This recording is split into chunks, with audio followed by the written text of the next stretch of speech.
Monsoon अंतिम दौर पर है। सितंबर मतलब दक्षिण पश्चिम मानसून की वापसी, लेकिन इस बार अभी ऐसा होता दिख नहीं रहा है।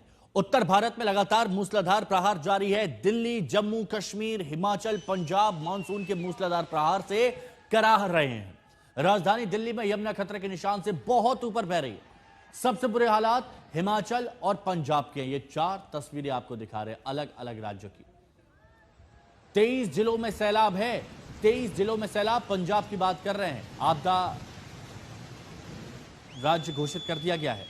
फ्लैश फ्लड जारी है, तबाही जारी है। हिमाचल की बात कर रहे हैं, तो दूसरी तरफ लैंडस्लाइड और नदी नाले उफान पर है। ये उत्तराखंड की बात कर रहे हैं।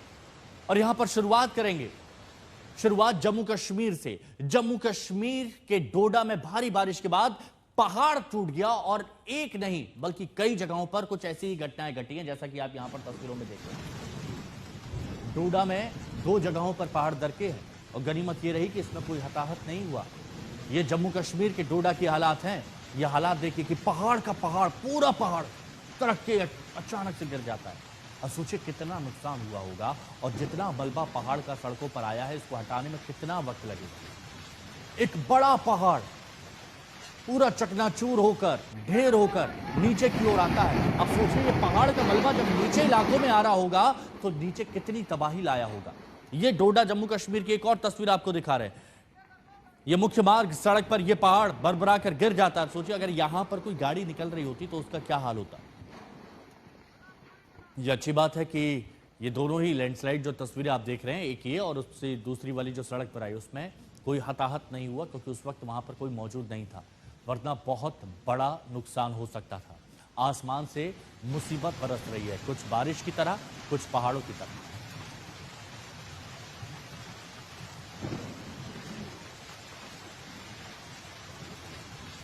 तो डोडा के बाद अब आपको रियासी की तस्वीरें दिखाते हैं। रियासी में भारी बारिश के बाद मुसीबत एक साथ आ गई। छोटे छोटे नाले उफान पर हैं। लोगों को नाला क्रॉस करने के लिए जेसीबी मशीन का सहारा लेना पड़ रहा है। जान जोखिम में डालकर एक जेसीबी से दूसरी जेसीबी पर चढ़कर नाले को पार किया जा रहा है। दरअसल रियासी की माहौर की 26 पंचायतों को जोड़ने वाला यह पुल, यहां पर पुल था, अभी आपको नहीं लग रहा होगा कि पुल कहां है, लेकिन यहां पर पुल था। वो 2 महीने पहले टूट गया था, जिसके बाद प्रशासन की तरफ से लोगों की आवाजाही के लिए अस्थायी जुगाड़ किया गया था। लेकिन मॉनसून इतना भयंकर आया कि वो रास्ता भी बह गया और अब लोगों को जान जोखिम में डालते हुए नदी को पार करना पड़ रहा है 2 जेसीबी की मदद से। अशरफ वानी हमारे सहयोगी इस वक्त हमारे साथ में जुड़े हुए हैं। अशरफ, अलग अलग जगह से तस्वीरें आ रही हो। जम्मू कश्मीर में तो हम देख रहे हैं इस बार बहुत भयंकर तबाही आई है, लोगों का जीना दुश्वार हो गया है। तो अब किस तरह के हालात है और कब तक राहत की उम्मीद है?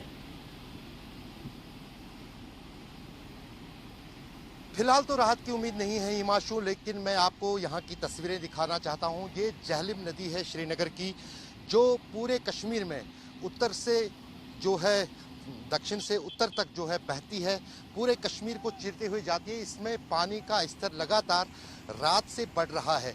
अब प्रशासन के लोग भी जो है सतर्क हो गए हैं। कई जगहों पर छोटे छोटे नदी नाले जो हैं वो उफान पे हैं। दक्षिणी कश्मीर में सड़कों पर पानी आया है, जिसके चलते श्रीनगर और पुलवामा के बीच जो सड़क है उसको फिलहाल यातायात के लिए बंद कर दिया गया है, क्योंकि जहलिम का कुछ पानी उस सड़क पर आया है। वही हाल जो है अनंतनाग का भी है। वहाँ पर शेषनाग नाला जो कि अमरनाथ गुफा के शेषनाग से आता है, उसमें भी जो है बाढ़ की स्थिति बनी हुई है।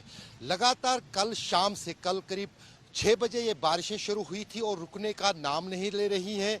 श्रीनगर जम्मू राष्ट्रीय राजमार्ग पिछले 8 दिन से बंद पड़ी है और उस राजमार्ग पे जो है बीती रात भी कई जगहों पर, और देखिए हर जगह के कुछ ऐसे ही हालात है और उम्मीद भी नहीं है कि बहुत जल्द राहत मिल जाएगी। शुक्रिया अशरफ आपका हमारे साथ जुड़ने के लिए। और अब बात हिमाचल प्रदेश की कर लेते हैं। हिमाचल प्रदेश में अगले 3 दिनों तक भारी बारिश का अलर्ट जारी किया गया है। यह देखिए, सेना, एनडीआरएफ, अर्धसैनिक बल सबकी तैनाती कर दी गई है। पूरे राज्य में आपदा प्रभावित क्षेत्र घोषित कर दिया गया है और अगले 3 दिन हिमाचल पर भारी पड़ने वाले हैं। कुल्लू, चंबा, मंडी ये सबसे ज्यादा प्रभावित इलाके हैं जो लोगों की परेशानियां बढ़ा रहे हैं। हालांकि यहां पर सबसे ज्यादा रेस्क्यू टीम मौजूद है। 50 से ज्यादा हाईवे, मुख्य मार्ग इस वक्त ध्वस्त हो गए हैं, क्योंकि कहीं पर नदियों का उफान तो कहीं पर लैंडस्लाइड की वजह से, कहीं पर पहाड़ दरक रहे हैं। 50 से ज्यादा हाईवे मुख्य मार्ग ध्वस्त हो गए। हिमाचल को आपदा प्रभावित राज्य घोषित किया गया है। जैसे पंजाब को किया गया है वैसे ही हिमाचल को किया गया है, क्योंकि हिमाचल में अलग अलग जगह की तस्वीरें आपने देखी होंगी। मनाली, कुल्लू, हर जगह हालात खराब हैं। कहीं नदियां बहुत तेज उफान पर हैं तो कहीं पर सब कुछ बर्बाद हो गया। नदी के किनारे जो भी इलाके थे वो सब बर्बाद हो गए। और जब हिमाचल की बात की जा रही है तो हिमाचल को आपदा प्रभावित राज्य घोषित क्यों किया गया है, मनाली से हमारे सहयोगी असीम बसी की एक रिपोर्ट आपको दिखाते हैं।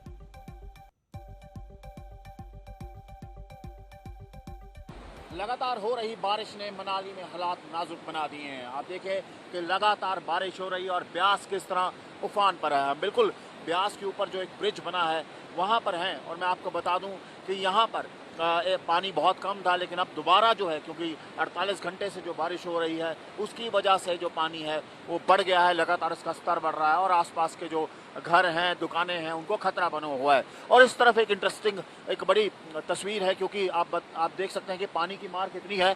ये एक मोटरेबल रोड दोबारा बना दिया गया था। पहले ये खराब हो गया था, बाद में इसको दोबारा ठीक कर दिया गया था, ये बन गया था।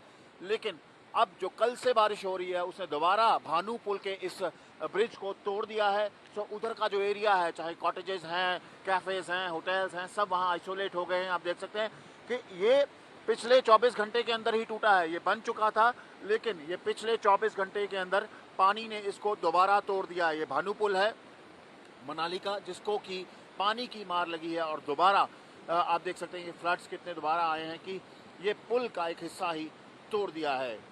भानू पुल से कैमरा पर्सन गुंजीत के साथ असीम बसी, आज तक। असीम बसी हमारे सहयोगी इस वक्त हमारे साथ में जुड़े हुए हैं। असीम, 2023 में जो बर्बादी हुई थी हिमाचल में, उससे ज्यादा इस वक्त बर्बादी देखी जा रही है। क्या राहत मिलने की उम्मीद है? किस तरह के हालात है वहां? डेफिनेटली, क्योंकि 2023 में जिन लोगों ने फ्लड्स देखे उनका मानना है कि 2025 में अब जो फ्लड्स आए हैं वो बहुत ज्यादा आए हैं। लेकिन बड़ी मुश्किल इसलिए बनी हुई है क्योंकि बारिश लगातार हुई है। आप देख सकते हैं ये तस्वीरों में किस तरह ये ब्यास पुल के ऊपर ये भानू ब्रिज है जिसके ऊपर मैं खड़ा हूं। इस ब्रिज को कल तक मोटरेबल रोड बना दिया गया था, लेकिन अब बुरी तरह, क्योंकि पानी बहुत ज्यादा आ गया, आप देखिए बारिश रुकने का नाम नहीं ले रही है, इसके कारण जो है ये ब्रिज की कनेक्टिविटी आगे से दोबारा टूट गई है। अब इससे बिल्कुल क्रॉस करना मुश्किल है और नामुमकिन है। डेफिनेटली जो जहां तक एडमिनिस्ट्रेशन की बात की आपने, राहत कार्य किए जा रहे हैं। इस ब्रिज को हमने परसों ही देखा था कि जोड़ा गया था, यहाँ से गाड़ियां जा रही थी, लेकिन क्योंकि बारिश नहीं रुक रही है, पानी लगातार बढ़ रहा है, तो जहां जहां रेस्टोरेशन हो रहा है वो सारे ही इलाकों से जो है दोबारा रिपेयर वर्क करना पड़ता है क्योंकि वो टूट रहा है। सो बेसिकली जब तक बारिश बंद नहीं होगी, मुझे लगता है हिमाचल प्रदेश के लिए मुश्किल जो है वो बढ़ती रहेगी। हमने वो एरियाज देखे, कल ओल्ड मनाली में देखा, यहाँ पर देखा कि जो जो एरियाज रिस्टोर किए गए उसको दोबारा पानी ने यहाँ पर फिर से तोड़ दिया है। हाँ, और बिल्कुल ये बात कही जा रही है और इसीलिए हिमाचल को आपदा राज्य घोषित किया गया है। शुक्रिया असीम आपका हमारे साथ जुड़ने के लिए। अब एक और राज्य की बात कर रहे हैं जो आपदा राज्य घोषित हो गया है। बात पंजाब की कर रहे हैं। पंजाब के सभी 23 जिले बाढ़ की चपेट में है। पंजाब के सभी मुख्य नदियां, नाले, सब कुछ उफान पर है। ये हालात देखिए, ये पंजाब के हालात है। इसी बीच बड़ी खबर यह आ रही है कि पंजाब को आपदा प्रभावित राज्य घोषित कर दिया गया और पूरे पंजाब को आपदा प्रभावित घोषित किया गया है। 23 जिले और रावी नदी में बाढ़ से अमृतसर, गुरदासपुर, सब जगह हाल बेहाल हो गए हैं। 3 लाख से ज्यादा लोग प्रभावित हुए हैं। 23 के 23 जिले बाढ़ प्रभावित है। तरन तारन, सतलुज और ब्यास नदी यहां पर उफान पर है। इसके अलावा आप फिरोजपुर की बात करेंगे तो सतलुज और ब्यास नदी यहां पर भी उफान पर है। और फाजिल्का में हालात वहां भी खराब है क्योंकि नदी बहुत तेज उफान पर है। लोगों की परेशानी बढ़ गई है। घर छोड़कर वो एक सुरक्षित जगह पहुंच रहे हैं। आप हालात देख रहे हैं, ये वो लोग हैं जिनके घर बार, खेत खलियान सब कुछ डूब गए। अब इन्हें एक सुरक्षित जगह चाहिए तो ये सुरक्षित जगह की ओर जा रहे हैं। सतलुज, ब्यास, रावी और जितनी भी अन्य नदियां हैं वो उफान पर है। तो पटियाला हो या फिर कई और जिले हो, वो सब जगह लोगों के हाल बेहाल हो गए। 1000 से ज्यादा गांव पूरी तरह से डूब गए हैं। सेना, एनडीआरएफ, एसडीआरएफ टीमों को तैनात किया गया है। एक और बड़ी खबर आपको बता रहे हैं, पंजाब में बाढ़ की वजह से हालात बिगड़ते दिख रहे हैं। सेना, एनडीआरएफ, एसडीआरएफ का सहारा है। जो लोग फंसे हैं वो उम्मीद लगाकर, टकटकी लगाकर इंतजार करते हैं कि सेना, एनडीआरएफ, एसडीआरएफ या फिर प्रशासनिक अमला आएगा और उनको एक सुरक्षित जगह पर पहुंचाएगा। लेकिन जहां तक नाव नहीं पहुंच पा रही है वहां तक ये लोग एक साथ एकजुट होकर, क्योंकि उसमें कुछ बुजुर्ग भी हैं, कुछ बच्चे भी हैं, तो एक साथ एकजुट होकर सुरक्षित जगह की ओर जा रहे हैं। अब ये आप तस्वीर देखिए, जालंधर पंजाब, ये किसी सोसाइटी के बेसमेंट की तस्वीर है जहां पर गाड़ियां खड़ी होती हैं, लेकिन ये हालात आप देखिए, यहां लोग बेसमेंट में जाने से डर रहे हैं। गाड़ियां पार्किंग में डूब चुकी हैं, आधी आधी डूब चुकी हैं। आप देखिए, ऐसे में बहुत बड़ा खतरा हो सकता है। सावधानी विशेष तौर पर बरती जा रही है, लेकिन लोगों के हालात आप देखिए, ये बेसमेंट पार्किंग है जहां गाड़ियां खड़ी होती हैं, ऊपर लोग रहते हैं, लेकिन बेसमेंट में ये हालात हैं, तो सोचिए लोग कैसे डरे हुए होंगे इस वक्त। और ये एक जगह की तस्वीर नहीं है, ये अलग अलग सोसाइटीज, अलग अलग जगह की तस्वीरें हैं।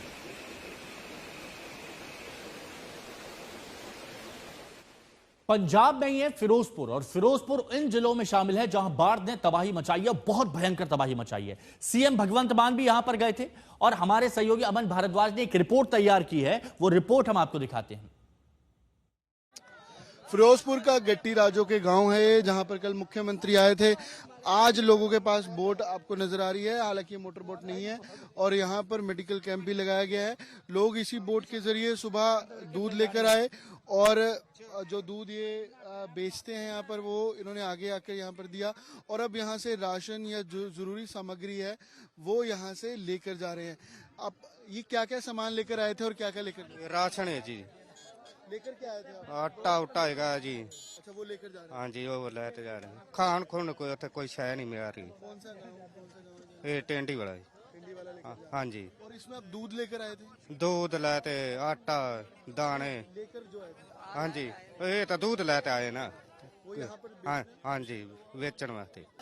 जो जो जरूरी सामान है ये रिलीफ कैंप से आए हैं। 10 दिन हो गए, कहते कि रिलीफ कैंप में थे, और अब अपने घर के हालात देखने जा रहे हैं। और ये बिना मोटर के, आप देखिए बोट है, इससे 2.5 से 3 घंटे लगते हैं इनके गांव, जो टिंडी वाला गांव है, वहां तक पहुंचने के लिए। और ये हालात हैं फिरोजपुर के गांव गट्टी राजो के जो है।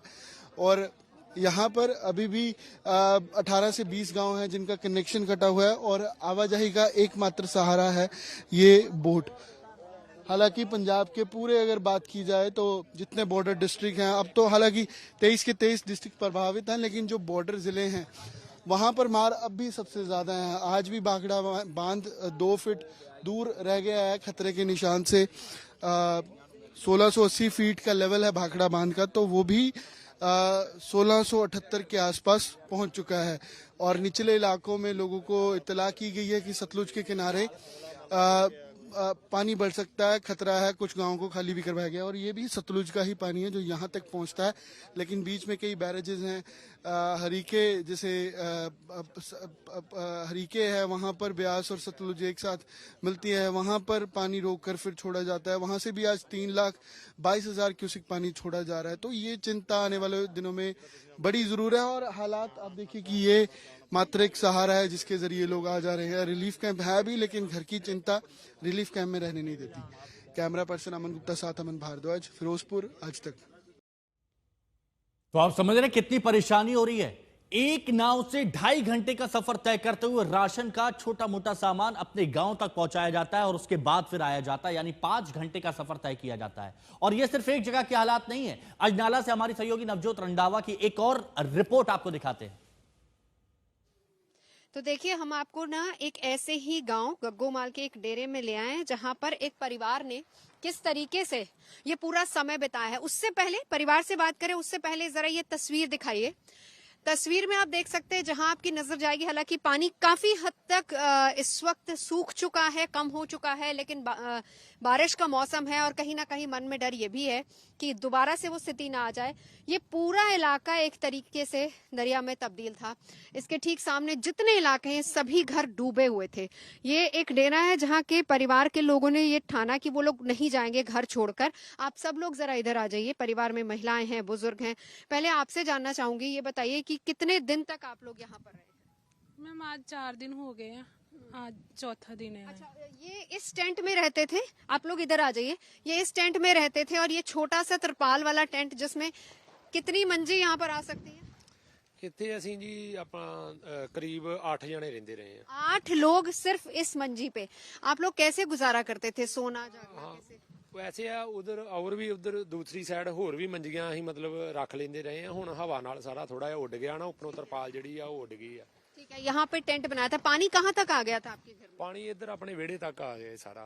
जो दूर दराज के इलाके हैं, गांव हैं, जहां पर थोड़ी सिचुएशन ठीक ठाक है, वहां के लोग आते हैं ट्रॉलियों में और वो अपनी तरफ से रसद लेकर आते हैं और वहां पर इन डेरों में अलग अलग जगह पर बांटी जाती हैं। और ये डेरे वो हैं जो कि बिल्कुल दूर दराज के इलाके में, खेतों के ठीक बीच में है। यहाँ से निकल पाना भी मुश्किल है। बोट्स यहाँ तक चली हैं, इसीलिए लोगों को यहाँ तक राशन वगैरह मुहैया कराया गया है। और हम लोग आज यहाँ पर पहुंचे हैं इस डेरे में। यहाँ पर हालात कैसे थे एक बार ये दिखा दीजिए। जो मेकशिफ्ट टेंट वाला अरेंजमेंट इन लोगों ने बनाया हुआ था, लेकिन हवा इतनी तेज है कि वो भी उड़ रहा था।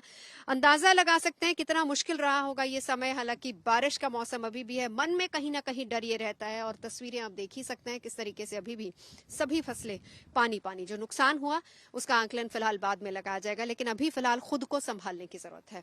वीडियो जर्नलिस्ट सत्या के साथ मैं नवजोत रंधावा, अजनाला से आज तक के लिए।